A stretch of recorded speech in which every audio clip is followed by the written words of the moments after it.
Hey guys, Ira Bassin here. Today I want to show you guys just the flipping and pitching technique. I made a video on this before, and I'm just finding that, the more I go out and fish, the more people I learn from. I'm just learning a lot more about it.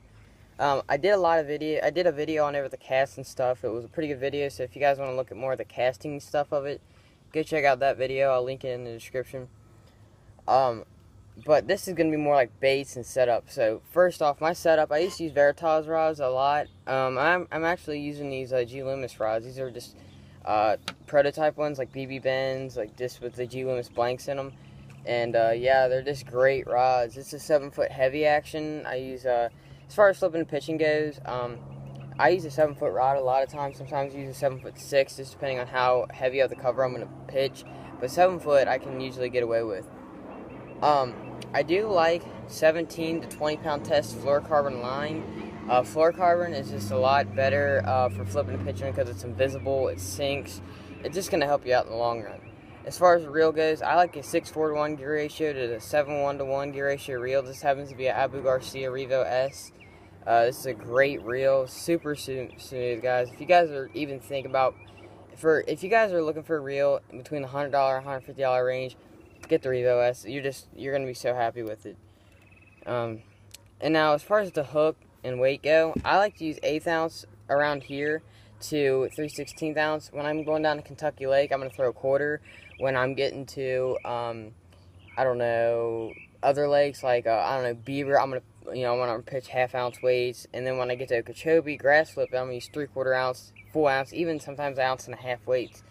But for around here, the water, the fish, they like to bait to sink slow. 1/8 ounce, 3/16 ounce really works. I like 3/16 ounce a lot more though, because it kind of casts better than 1/8 ounce. So 1/8 ounce tungsten. If you guys ain't using tungsten, dude, you just gotta have the tungsten, guys. Tungsten is so good. This is a 3/0 flipping hook. As far as other hooks I use, I sometimes use the wide gaps like. This happens to be a 3/0 wide gap. I should try to stay away from those though.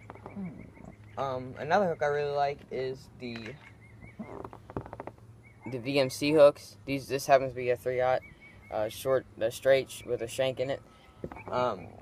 That's really good, but most of the time I'm just gonna use this 3/0 here. I use a 4 out of 5/0 too, but 3/0 for like little brush hogs and stuff was what I was pitching on this the other day. Alright, so enough about the rod, reel, and tackle. Let's talk about baits. You gotta have baits to catch fish, right? So let's go ahead and go over that. So the main types I like to go crawls. I like to go brush hog type baits, tubes, beavers, and worms. So you can pretty much sort your baits out into 5 different categories. So, when to throw worms. Worms, they come in really good in the summer because they can imitate a lot of things, but most of the time they're just going to imitate a worm, so duh. Crawls. I throw crawls a lot near rocks, because crawfish like to go hide up in the rocks and stuff, so that's something that you're going to have to put into consideration. What are the fish eating? You got to find that out. Brush hogs. Brush hogs imitate crawfish too, but they slip through cover a lot easier. So this happens to be a Zoom Baby brush hog. And it just really does. It slips through cover so easy, and I really do like the brush hog type baits. Tubes, they're really good on beds, good springtime bait. They imitate a lot of things, but most of the time they imitate little crawfish and crap like that. But they're really good for heavy pitching and stuff like in the brush piles. I really like them. And then beavers. Beavers is something new that I've been starting to use. I like the Gambler ones a lot. I like the Strike Kings. My favorite one is the Gambler, but I had the Strike Kings close to me, so I just picked them up and did them. But there's a Strike King rodent. It's a good bait because beavers, they can slip through cover real easy. They can imitate crawfish a lot of times, but and they're fairly cheap. A lot of times you're gonna find a lot of the beavers.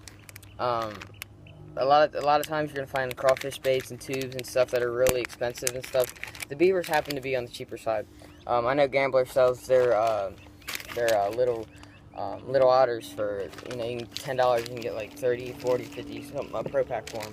But yeah, guys, I hope you guys enjoyed the video. I hope this guys help you out. Flipping and pitching is definitely one of my favorite techniques. I win a lot. When I do win tournament, second, third place. I'm usually pitching and flipping. It's just really something I like to do. But yeah, guys, I hope you enjoyed the video. And this is High Bassin signing out.